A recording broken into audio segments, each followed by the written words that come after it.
کلمے قرآن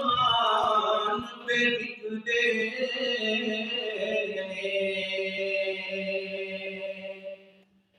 حق دے پیغام دکی دنسی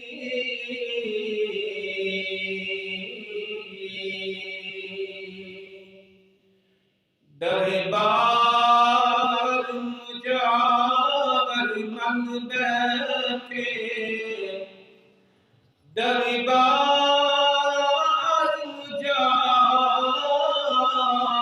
من بیٹھے ولیاں دے نام دکی دنسی تیلی گر تقسیم نے جھگڑیاں وچ تیلی گر تقسیم نے جھگڑیاں وچ اس مظلوم عوام دکی بنسی اتحاد بندہ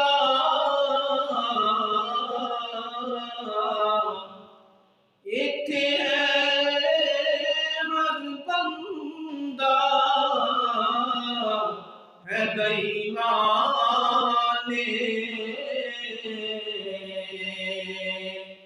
ساکھ دے ایمان دکی بنسی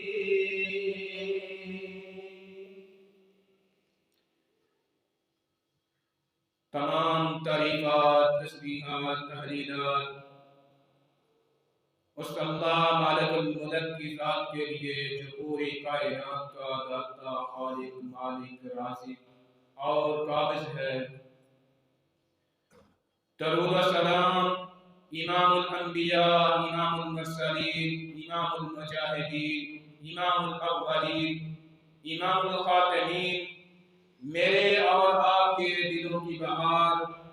میرے اور آپ کے پیر و مرشد جناب محمد رسول اللہ صلی اللہ علیہ وسلم کی ذات گرامی پر رحمت اور بخشش کی دعا صحابہ کرام رضوان اللہ اجمعین اہل بیت تابعین اولیاء کرام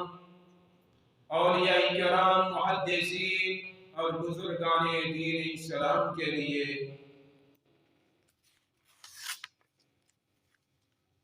آج کے جمعہ خطبہ کل مبارک کے اندر میں ایک بہت اہم پہلو کی طرف آپ بھائیوں کی توجہ مرکوز کروانا چاہتا ہوں۔ اسی حوالہ سے چند ایک قرآنی آیات اور آپ صلی اللہ علیہ وسلم کی حدیث مبارکہ آپ حضرات کے سامنے پیش کروں گا۔ اللہ محکم الحاکمین سے دعا ہے کہ اللہ رب العالمین سنا کے مجھ سمیت صحیح معنوں میں قرآن و حدیث پہ عمل پیرا ہونے کی توفیق عنایت فرمائے۔ محترم سامعین، میرے معزز بھائیوں دوستوں بزرگوں اور پردے کے اندر آنے والی میری ماں اور بہنوں، اپنے ذہنوں کو ذرا وسیع کیجئے، دل جمی غور اور توجہ سے بات کو سننے کی کوشش کیجئے گا۔ انشاءاللہ اللہ کے گھر سے امید ہے کہ بات کی سمجھ آئے گی، اور جو بات میں سمجھانے کی کوشش کروں گا انشاءاللہ وہ بات سمجھ ضرور آئے گی اگر آپ توجہ دیں گے۔ سامعین گرامی قدر، بے حق بے حساب شکر ہے کہ جس مالک الملک نے ہمیں اسلام جیسی نعمت عطا فرمائی ہے اور جناب محمد رسول اللہ صلی اللہ علیہ وآلہ وسلم کا امتی ہونے کا شرف ہمیں عطا کیا ہے، تو ہمارا حق بنتا ہے، ہمارا فرض بنتا ہے کہ ہم اس پاک باز ہستی یہ جناب محمد رسول اللہ صلی اللہ علیہ وآلہ وسلم کا امتی ہونے کے ناطے اللہ کے پیارے پیغمبر کا امتی ہونے کے نام پہ ہمارا بھی فرض بنتا ہے کہ جو شریعت، جو دین، جو اسلام اللہ کے پیارے پیغمبر علیہ السلام کو اللہ نے عطا کی ہے، ہم بھی اس کو دل و جان سے اس کو تسلیم کرتے ہوئے اس شریعت کے اوپر عمل پیرا ہوں، اس شریعت کو دل و جان سے تسلیم کریں، اس پہ خود بھی عمل پیرا ہوں اور لوگوں کو بھی اس کی دعوت دیں، اس شریعت کا لوگوں کو بھی بتلائیں، لوگوں کو تک بھی اس کی دعوت پہنچائیں۔ جو شخص آپ صلی اللہ علیہ وسلم کا امتی کہلوانے کے بعد آپ صلی اللہ علیہ وسلم پر ایمان لائے، اسلام کو قبول کرے اور آپ صلی اللہ علیہ وسلم کا امتی بھی کہلوائے اور اسلام قبول کرنے کے بعد اس بات کی تصدیق کرے کہ میں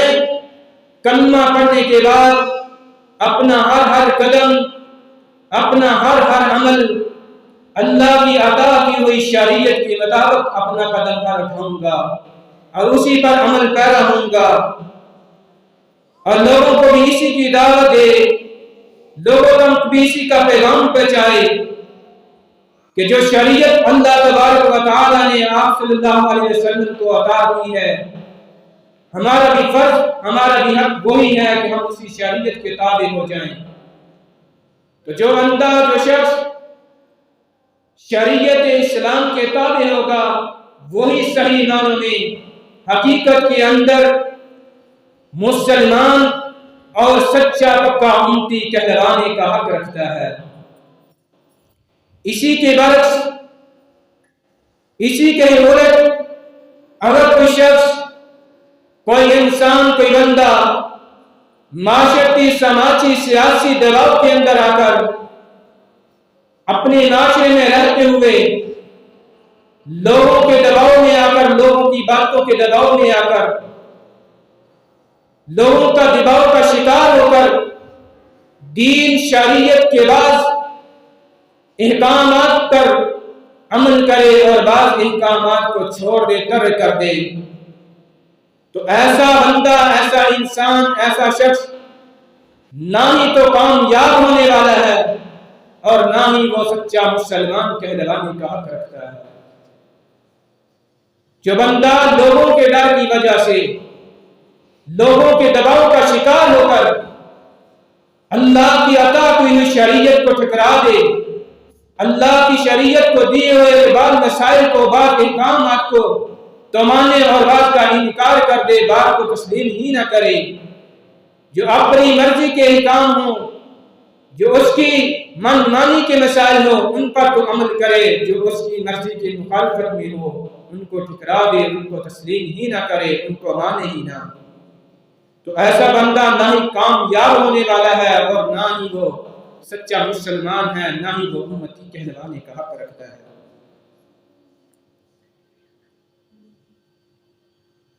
ایسے بندے کی شریعت، ایسے بندے کا اسلام بھی خطرے میں ہے اور ایسے بندے کی توحید بھی خطرے میں ہے۔ شریعت کا حکم جب واضح اس تک پہنچ جائے، سنت کی رہنمائی، حدیث کی رہنمائی، قرآن کی رہنمائی جب اس بندے تک واضح طور پہ پہنچ جائے، اس کو مل جائے، تو پھر اس شخص کا حق ہے کہ اس کو مانے، اس کو تسلیم کرے، دل و جان سے تسلیم کرے۔ پھر یہ نہیں کہ وہ یہ کلمے کہے، یہ جملے کہنا شروع کر دے کہ بات تو ٹھیک ہے، مسئلہ تو ایسے ہی ہے، مسئلہ تو ٹھیک ہے، لیکن لوگ کیا کہیں گے؟ اگر میں اس پر عمل پیرا ہو جاؤں، اس پر عمل کروں گا تو لوگوں کی باتیں، لوگوں کے تانے،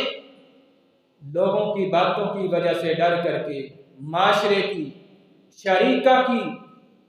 اپنے یار بیلی دوستوں کی باتوں کی وجہ سے، کنبہ قبیلہ کی باتوں کی وجہ سے، برادری، سوسائٹی، ان سب لوگوں کی باتوں کی وجہ سے یہ بندہ کہتا ہے کہ بات تو ٹھیک ہے، حدیث تو ٹھیک ہے، مسئلہ تو ٹھیک ہے، لیکن لوگ کیا کہیں گے؟ لوگوں کے ڈر کی وجہ سے یہ بندہ اس پر عمل پیرا ہونا چھوڑ دیتا ہے، شریعت کے احکامات کو ٹھکرا دیتا ہے، ان پر عمل پیرا نہیں ہوتا۔ الغرض کہ یہ بندہ لوگوں سے مرعوب ہو کر، لوگوں کو خوش کرنے کے لیے، لوگوں کی خوشنودی کے لیے، یا لوگوں کے ڈر کی وجہ سے یہ دین کے احکامات کو، دین شریعت کے اہم پہلوؤں کو ٹھکرا رہا ہے، انہیں جو ہے ان پہ عمل پیرا نہیں ہو رہا۔ آج معاشرے کے اندر یہ بھی ایک بہت بڑا شرک ہے جس کی ہم پوجا کر رہے ہیں، یہ بھی ایک بت ہے جس کی ہم پوجا کر رہے ہیں، یہ بھی ایک شرک کی قسم ہے، اور یہ بہت بڑی گمراہی ہے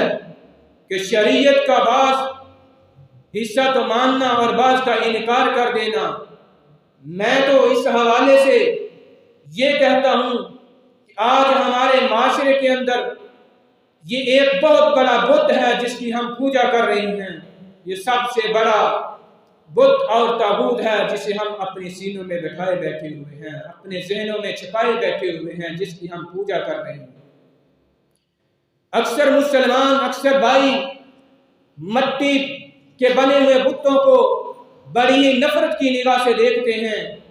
ان کو تو بڑا ہی برا سمجھتے ہیں، برا جانتے ہیں۔ لکڑی اور پتھر اور ان چیزوں، مٹی کے شرک کی نگاہ سے دیکھتے ہیں کہ ان کی پوجا کرنا جو ہے ایک شرک ہے۔ لیکن اسی کے برعکس یاد رکھیے کہ اگر ہم دوسرے لوگوں کی خوشنودی کے لیے، دوسرے لوگوں کو خوش کرنے کے لیے، دوسرے لوگوں سے ڈر کر یا ان کو خوش کرنے کے لیے اللہ تعالیٰ کے احکامات کو، اللہ تعالیٰ کے فرامین کو چھوڑ دیں، یہ بھی شرک کی ایک بہت ہی خطرناک قسم ہے۔ اور آج اس بت کو سر عام پوجا جا رہا ہے، اس بت کو سر عام عبادت کے ذریعے ہم پوج رہے ہیں۔ میرے بھائیوں ذرا غور کیجئے، سیرت کا مطالعہ کیا جائے، آپ صلی اللہ علیہ وسلم کی زندگی، آپ صلی اللہ علیہ وسلم کی سیرت کا یا تاریخ کا مطالعہ کیا جائے تو یہ بات واضح ہو جاتی ہے کہ کئی لوگوں کو، کئی انسانوں کو جو ہے اسلام جیسی نعمت اسی بنا پر، اسی وجہ سے ہی نصیب نہیں ہوئی۔ کس وجہ سے؟ اسی وجہ سے کہ لوگ کیا کہیں گے، لوگ کیا کہیں گے، لوگ باتیں کریں گے، معاشرہ کیا کہے گا، برادری کیا کہے گی، کنبہ قبیلہ کیا کہے گا، قوم کیا کہے گی، ہمارا شریکہ کیا کہے گا، یار بیلی دوست کیا کہیں گے۔ ان باتوں کی وجہ سے کئی انسانوں کو اسلام جیسی نعمت ہی نہیں نصیب ہوتی۔ آئیے ذرا اللہ کے نبی علیہ السلام کی حدیث کا مطالعہ کیجئے، کتب حدیث اور کتب تاریخ کا مطالعہ کیجئے تو پتہ چلتا ہے، بات واضح ہوتی ہے کہ اللہ کے نبی علیہ السلام کے سکے چاچا جو کہ آپ صلی اللہ علیہ وسلم سے بہت ہی زیادہ محبت کرتے تھے، بہت ہی زیادہ پیار کرتے تھے، بڑے عظیم اخلاق کے مالک تھے، بڑے ہی سرداری، بڑی اعلیٰ سرداری کے مالک تھے، لیکن اس کے باوجود بھی ان کو اسلام جیسی نعمت نصیب نہیں ہوئی۔ وجہ کیا ہے؟ چچا ابو طالب کا آخری وقت ہے، آخری وقت ہے، موت قریب ہے، موت بالکل قریب ہے۔ اللہ کے پیارے پیغمبر جناب محمد رسول اللہ صلی اللہ علیہ وآلہ وسلم، اللہ کے نبی علیہ السلام اپنے چچا کے قریب جاتے ہیں، اپنے چچا کے کان کے قریب اپنے لب کو کرتے ہیں، اپنے ہونٹوں کو کرتے ہیں اور کہتے ہیں میرے چچا میرے کان میں ہی ایک دفعہ کلمہ شہادت کہہ دیجئے تاکہ کل قیامت والے دن میں اپنے رب سے آپ کی سفارش کر سکوں، اپنے رب سے آپ کی سفارش کر کے آپ کو جہنم سے بچا سکوں۔ لیکن چچا ابو طالب ایک نگاہ اپنے بھتیجے کی طرف اٹھا کر دیکھتے ہیں، جناب محمد رسول اللہ صلی اللہ علیہ وسلم کے چہرے پر ڈالتے ہیں اور دوسری نظر، دوسری نگاہ قوم، قبیلہ، شریکہ والے، یار بیلی، دوستوں کی طرف اٹھاتے ہیں۔ جب نظر گڑاتے ہیں دونوں طرف نظر گڑاتے ہیں، قوم والے، کنبے والے، قبیلے والے بھی پکار اٹھتے ہیں، کہتے ہیں ابو طالب دیکھی کہیں گمراہ نہ ہو جانا، اپنے باپ دادا کے دین کو نہ چھوڑ جانا۔ چاچا ابو طالب آخری سانسیں، آخری ہچکیاں لیتا ہوا اپنے باپ دادا کے دین پر ہی دنیا سے رخصت ہو جاتا ہے، لیکن اسلام جیسی نعمت سے محروم ہو گیا۔ وجہ کیا، سبب کیا بنا؟ وجہ اور سبب ایک ہی بنا، ایک ہی چیز نے، ایک ہی وجہ، ایک ہی سبب نے انہیں اسلام سے دور کر دیا۔ وہ سبب کیا ہے؟ وہ سبب یہی تھا کہ لوگ کیا کہیں گے، یہ جو بت ہے جس کی آج بھی ہمارے معاشرے میں پوجا ہو رہی ہے، لوگوں کے طعن و تشریح کی وجہ سے، لوگوں کی باتوں کے ڈر کی وجہ سے چچا ابو طالب بھی دنیا سے چلا گیا، لیکن اسلام جیسی نعمت سے محروم ہو گیا۔ آئیے ذرا قرآن پاک کی طرف متوجہ دیجئے۔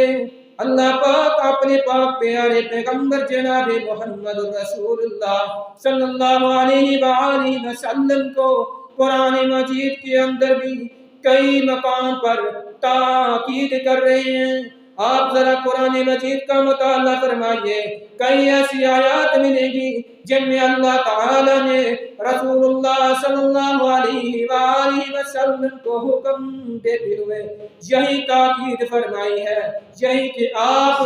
ہر لمحہ، ہر قدم پہ قدم میری نازل کردہ شریعت کے مطابق ہی اپنے قدم کو اٹھائیں گے، میرے فیصلے کے مطابق ہی اپنے قدموں کو اٹھائیں گے، میری پاکیزہ شریعت جو میں نے نازل کی ہے اسی کے مطابق ہی اپنے قدم اٹھائیں گے۔ اللہ کے نبی علیہ السلام زندگی کے ہر معاملے میں، ہر امور میں اللہ کی شریعت کے مطابق اپنے فیصلے کرتے، اپنے قدموں کو اٹھاتے۔ کبھی بھی آپ صلی اللہ علیہ وسلم کے ذہن میں یہ خیال تک بھی نہ آیا کہ لوگ کیا کہیں گے، لوگوں کے طعن تشریح کا کبھی بھی خیال تک نہ آیا، بلکہ میں تو یہاں تک کہتا ہوں کہ اللہ کے نبی علیہ السلام کے بارے میں یہ سوچا بھی نہیں جا سکتا کہ میرے پیارے آقا علیہ السلام اللہ پاک کی شریعت کے اوپر عمل کرتے ہوئے، عمل پیرا ہوتے ہوئے، کسی شریعت کے ادنا سے ادنا حکم، شریعت کے ادنا سے ادنا احکام کے اوپر بھی عمل کرتے ہوئے ذرا سی بھی حقارت محسوس کرتے ہوں، ذرا سی بھی گھبراہٹ محسوس کرتے ہوں، ذرا سا بھی خیال کرتے ہوں کہ یہاں پہ مجھے لوگوں کے طعنے سننے پڑیں گے، قوم اور قبیلے برادری کے طعنے سننے پڑیں گے، نہیں، اللہ کے نبی علیہ السلام کے بارے میں یہ خیال تک بھی نہیں کیا جا سکتا۔ حقیقت کے اندر، اصلیت کے اندر یہ تاکید، یہ تیرے اور میری تربیت کے لیے اللہ پاک اپنے پیارے پیغمبر جناب محمد رسول اللہ صلی اللہ علیہ وآلہ وسلم کو حکم فرما رہے ہیں۔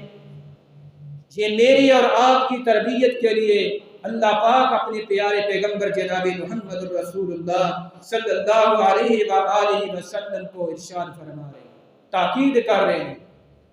ذرا آئیے آگے آنے والی آیات پہ ذرا توجہ فرمائیے، غور کیجئے، اور آج اس بت کو جو یہ بت ہے کہ لوگ کیا کہیں گے، اس بت کو ذرا توڑ کر کے جائیے، اپنے ذہنوں سے اس کا خیال نکال کر کے جائیے۔ یہ بت بہت بڑا بت ہے، یہ بہت خطرناک بت ہے، اتنا خطرناک بت ہے، یہ اتنا خطرناک بت ہے کہ جو آہستہ آہستہ دین شریعت کے، سنت رسول کے محلات کو، ایک مکانات کو، اللہ کے نبی علیہ السلام پہ نازل ہونے والی شریعت کے محلات کو یہ بت جو ہے گراتا ہوا جا رہا ہے، جسے ہم آج معمولی سمجھی کرتے ہیں، جس کو ہم نے معمولی سمجھا ہوا ہے۔ یہ بت بہت ہی خطرناک بت ہے۔ یہ محل جو ہے دین کے، اسلام کے،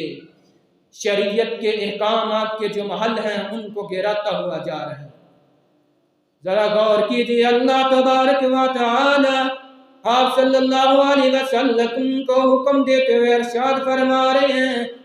جو شروع میں نے آیات پڑھی تھی، ثم جعلناك على شريعة من الأمر فاتبعها ولا تتبع أهواء الذين لا يعلمون إنهم لن يغنوا عنك من الله شيئا وَإِنَّ الظَّالِمِينَ بَعْضُهُمْ أَوْلِيَاءُ بَعْضٍ وَاللَّهُ وَلِيُّ الْمُتَّقِينَ۔ پھر ہم نے تم کو دین کے ایک واضح طریقہ پر قائم کیا، بس تم اسی پر چلتے رہو، اسی پر قائم رہنا، اور ان لوگوں کی خواہش مت کرنا، ان لوگوں کی خواہشوں کی مت کرنا۔ کون لوگ؟ وہ لوگ یعلمون، جو علم ہی نہیں رکھتے، جو جانتے ہی نہیں۔ یہ لوگ اللہ کے مقابلے میں تمہارے کچھ کام نہیں آئیں گے۔ اللہ پاک اپنے پیارے پیغمبر کو حکم دے رہے ہیں، ارشاد فرما رہے ہیں کہ اے میرے پیغمبر، ان لوگوں کی خواہشوں کی پیروی کبھی مت کرنا، یہ لوگ تمہارے کسی بھی کام نہیں آئیں گے۔ یہ لوگ تو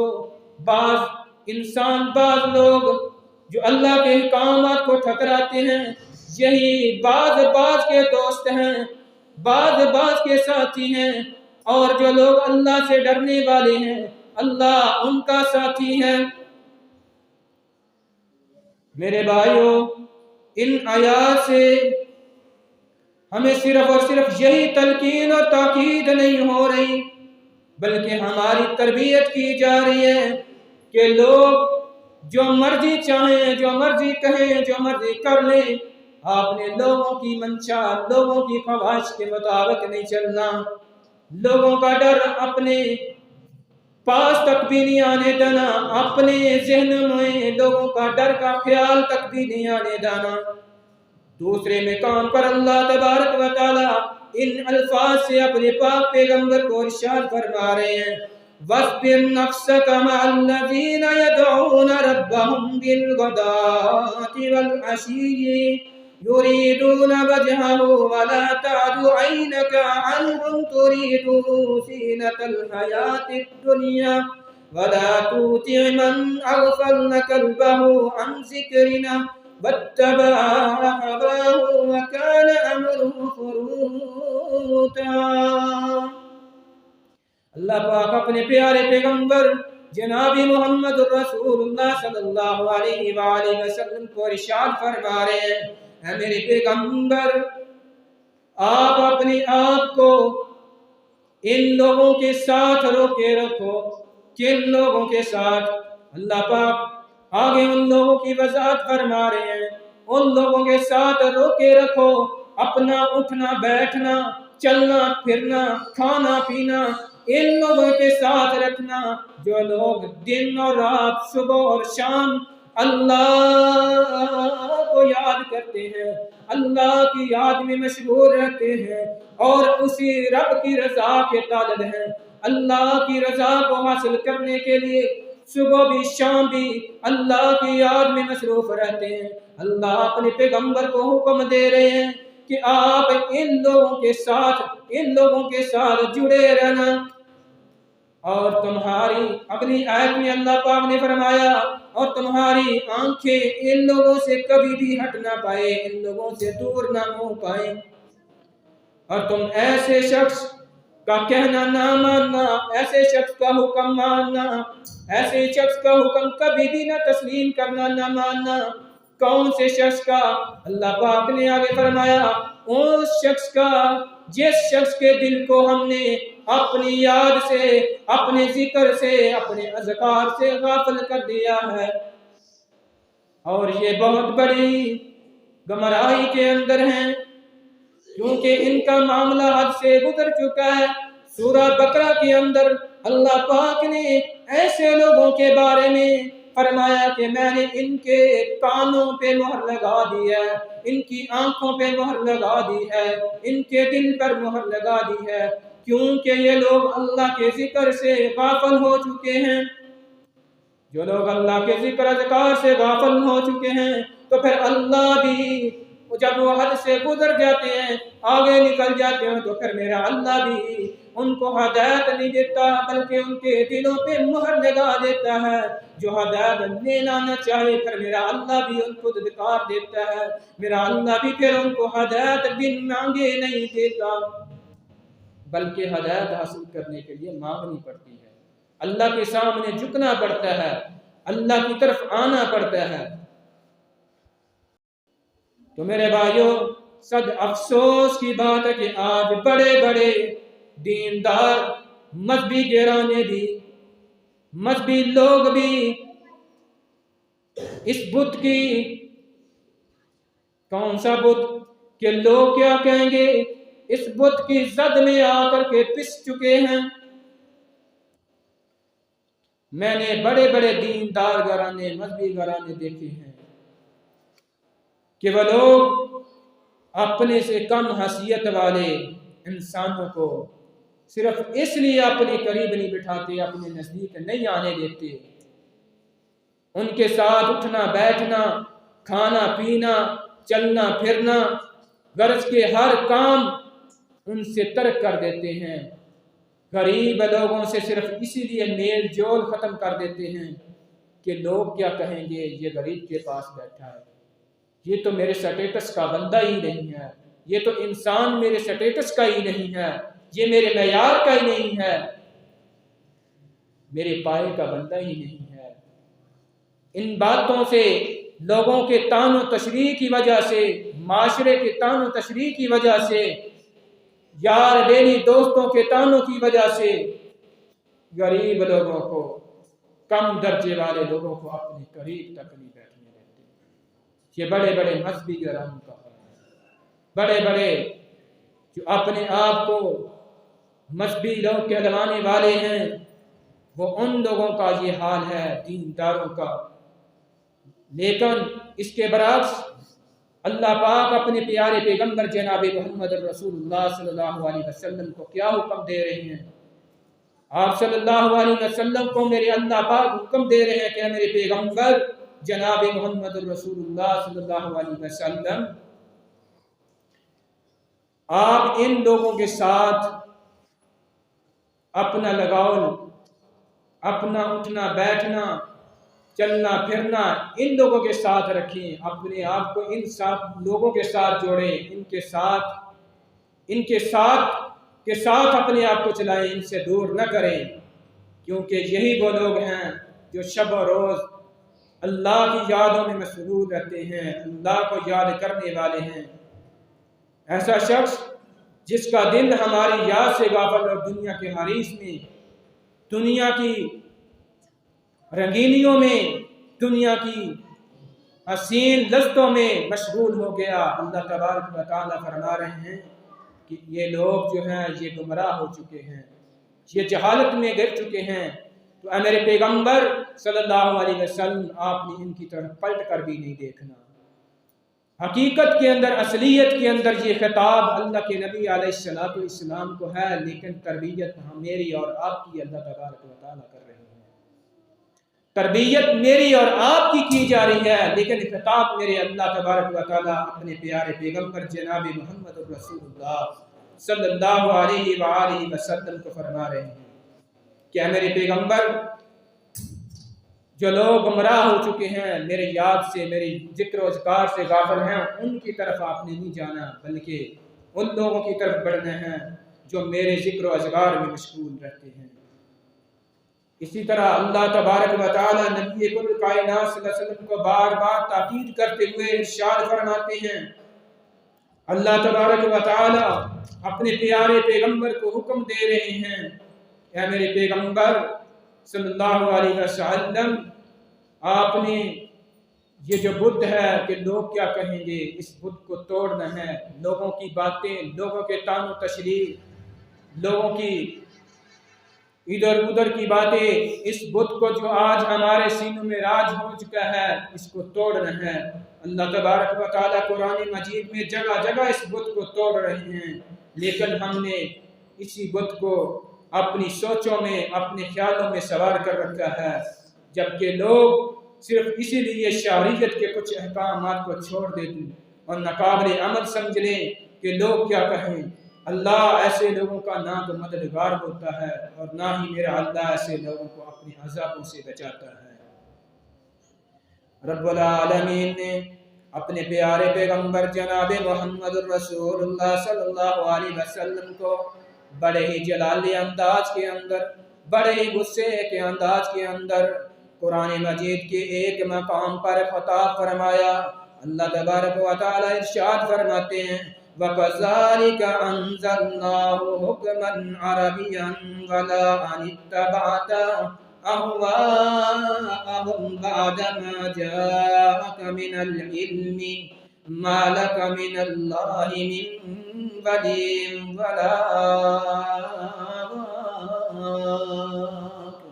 اور اگر تم نے ان لوگوں کی خواہشوں کی پیروی کی، ان لوگوں کی خواہشوں کی پیروی کی جو بعد میں تمہارے پاس علم آ چکا، اور اس کے بعد بھی تم نے علم آنے کے بعد بھی ان لوگوں کی خواہشوں کی پیروی کی، تو خدا کے مقابلہ میں تمہارا نہ تو کوئی ہم سے مددگار ہوگا اور نہ ہی تمہیں کوئی بچانے والا ہوگا۔ حضرات گرامی قدر، اگر واقعتاً ہی اللہ تبارک و تعالیٰ کی مدد کے ہم طلبگار ہیں، تو پھر ہمیں شریعت کے احکام پر پورا اترنا پڑے گا، شریعت کے ہر ایک احکام کو اپنے اوپر لاگو کرنا پڑے گا۔ شریعت کے کسی بھی احکام کو لوگوں کے ڈر کی وجہ سے، لوگوں کے طعن و تشریح کی وجہ سے ادھورا نہیں چھوڑا جائے گا، بلکہ ان پر عمل پیرا ہونا پڑے گا۔ جو شخص اس بدھ کو پوج رہا ہے کہ لوگ کیا کہیں گے، ایسا شخص نہ تو صحیح معنی میں مسلمان ہی ہے اور نہ ہی سچا امتی کہلانے کا حقدار ہے۔ اللہ تبارک و تعالیٰ قرآن مجید میں اپنے پیارے پیغمبر جناب محمد رسول اللہ صلی اللہ علیہ وسلم کے ذریعے ہمیں یہ باتیں واضح طور پر بتلا رہے ہیں، اور پیارے پیغمبر جناب محمد رسول اللہ صلی اللہ علیہ وسلم کے فرامین سے بھی ہمیں یہ باتیں معلوم ہوتی ہیں کہ اگر کوئی مسلمان بھائی دائرہ اسلام میں پورا داخل نہیں ہوگا تو نہ تو سلمان میں مسلمان کہلوانے کا حق رکھتا ہے اور نہ ہی جو ہے وہ امتی کہلوانے کا حق رکھتا ہے۔ معاشرے کی تمام رکاوٹوں کو، لوگوں کی تمام باتوں کو رد کر کے ہمیں اسلامی تعلیمات کو اپنے ماتھے کا جھومر بنانا چاہیے۔ اسلام کی مٹھاس، ایمان کی حلاوت، اس کو حاصل کرنے کے لیے ہمیں لوگوں کی باتوں کو، لوگوں کے طعن و تشریح سے ہرگز ڈرنا نہیں چاہیے، بلکہ رب العالمین کے قرآن، آپ کے فرامین سے تعلیمات کو حاصل کرتے ہوئے لوگ جو بھی کہتے ہیں کہنے دیجئے، اللہ کے نبی علیہ السلام کے فرامین سے تعلیم کو حاصل کیجئے، اللہ کے نبی علیہ السلام کے فرامین سے اپنی تعلیم کو حاصل کیجئے۔ اہل ایمان کو اللہ تبارک و تعالی اپنی عرش سے قرآن کے ذریعے حکم دے رہے ہیں۔ اللہ تبارک و تعالی فرماتے ہیں یا ایھا الذین آمنوا ادخلوا فی السلم کافۃ ولا تتبعوا خطوات الشیطان انہ لکم عدو مبین فَإِن زَلَلْتُم مِّن بَعْدِ مَا جَاءَتْكُمُ الْبَيِّنَاتُ فَاعْلَمُوا أَنَّ اللَّهَ عَزِيزٌ حَكِيمٌ۔ اللہ تبارک و تعالی حکم فرما رہے ہیں اے ایمان والو، صلح کے اندر، صلح میں پورے داخل ہو جاؤ اور شیطان کی پیروی نہ کرو، شیطان کے پیچھے نہ جاؤ، شیطان کی پیروی نہ کرو، صلح کے اندر پورے داخل ہو جاؤ۔ شیطان تمہارا کھلا دشمن ہے، اگر واضح دلیلیں آ جانے کے بعد بھی تم پھسل جاؤ تو جان لو اللہ زبردست حکمت والا ہے۔ سامعین گرامی، یہاں پر میرے اللہ تبارک و تعالی نے یہ نہیں کہا کہ اسلام کے اندر پورے داخل ہو جاؤ، بلکہ اللہ تبارک و تعالی نے سلم میں پورے داخل ہونے کا حکم دیا ہے کہ سلم کے اندر پورے داخل ہو جاؤ۔ عربی زبان میں سلم جو لفظ ہے، عربی زبان میں سلم جو ہے، عربی زبان میں سلم کا لفظ جو آیا ہے اس کا معنی ہے صلح۔ عربی زبان میں سلم جو لفظ ہے یہ صلح کے لیے استعمال ہوتا ہے۔ اللہ تبارک و تعالی نے یہاں پہ صلح کا حکم دیا ہے۔ کیا مطلب؟ کہ اللہ پاک کے ساتھ پوری صلح کر لو، اپنے رب کے ساتھ پوری صلح کر لو۔ کوئی بات نہیں ہو جاتا ہے۔ یعنی اللہ کے حکم کی مکمل تابعداری، فرما برداری کریں،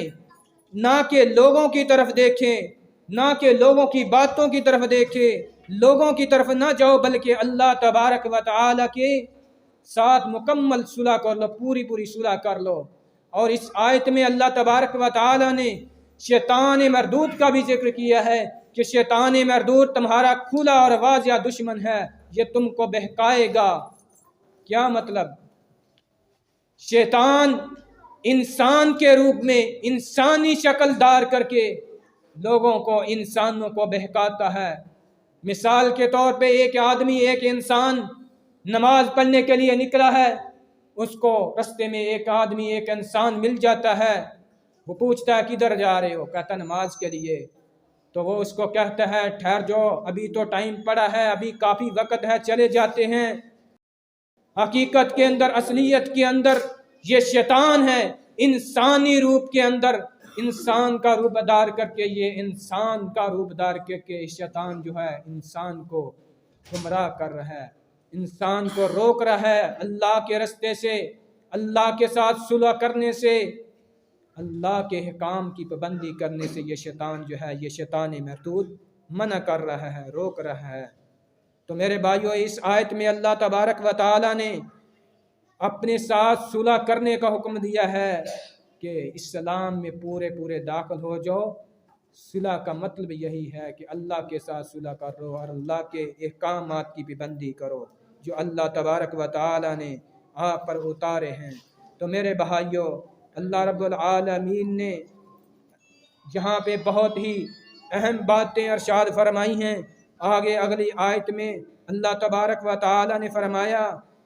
اَفَتُؤْمِنُونَ بِبَعْضِ الْكِتَابِ وَتَكْفُرُونَ بِبَعْضٍ